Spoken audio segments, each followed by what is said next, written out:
Early in the game.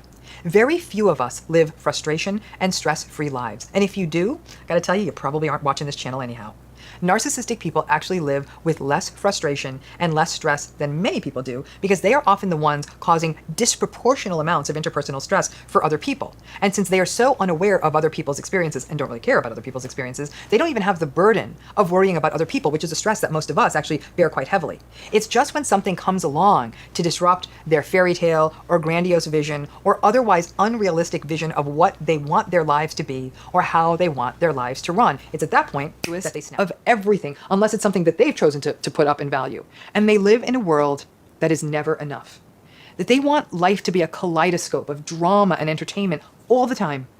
And because people who are narcissistic never really go deep with their emotions, and because they're not able to be mindful and appreciative of what's right there, they're always questing for the next big thing.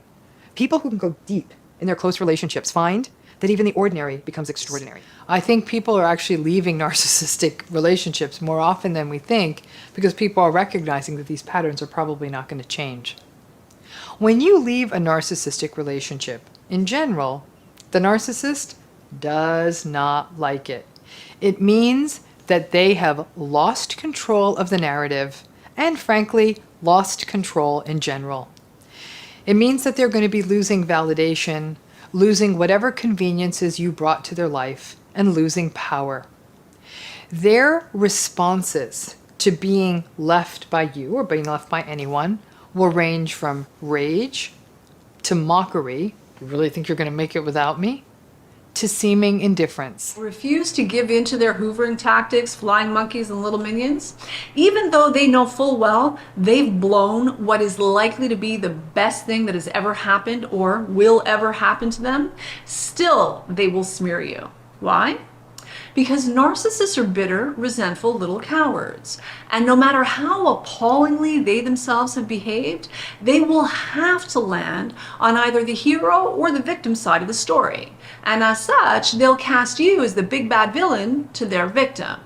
So know this in advance and brace yourself. They really are this kind of predictable. They can't use you, manipulate you, target you, exploit you anymore. They can't even access you because you're doing all the right things. So now they're going to go after your character and your reputation and any relationship you have with others that they have influence over. And they'll say whatever it takes, no matter how untrue, how cruel, how unkind, or bizarre. No matter what it takes, they will work to assassinate and annihilate your character, and again, your reputation, to anyone who will listen.